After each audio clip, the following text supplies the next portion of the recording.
আমার জীবনটা সঙ্গীতে নিবেদিত। আরও অনেক কিছু করেছি, অনেক কিছু, যেমন বোকা বলে 5বার বিয়ে করেছি, বুদ্ধিমান হলে একবারও করতাম না। তা তেমনি অনেক বোকা বোকা কাজও করেছি, কিছু ঠিক কাজও করেছি।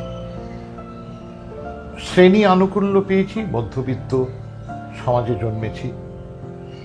ফলে মধ্যবিত্ত সমাজে জন্মানোর কারণে কিছু আনুকূল্য পেয়েছি, কিছু গুরু পেয়েছি, মাস্টারমশাই পেয়েছি।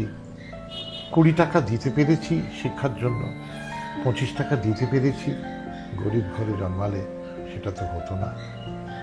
যে আমার জীবনের যদি একটা ঠিক কাজ আমি করে থাকি সেটা এইটা, যে বাংলা ভাষা আমার মা ভাষায় খেয়াল। আমার মা জাতি নয়, কিন্তু বাঙালি জাতি।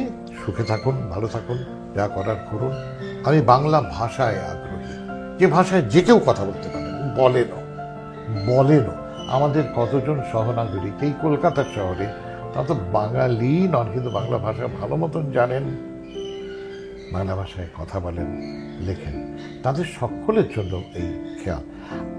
এবং এবং এবং আমাদের যে সন্তানরা, এবং আমাদের বলতে আবার আমি বাঙালির সন্তান বলছি না, এই কলকাতা বা বঙ্গভূমিতে, পশ্চিমবঙ্গে বা বাংলাদেশে যারা শিখবেন, শিখতে যাবেন, তাদের একটা অন্য ভিন ভাষায় শিখতে গেলে যে বাধাগুলো পেরোতে হবে, যে মানে অভিধান নিয়ে বসে বসে এই রে এর মানে কি, এর কি মানে, আচানক মানে কি ইত্যাদি, রুট মানে কি, ঋতু এর কি বলবে।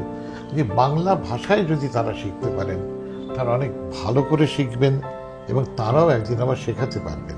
কাজেই শিক্ষার জন্যও বাংলা ভাষায় খেয়াল অত্যন্ত জরুরি।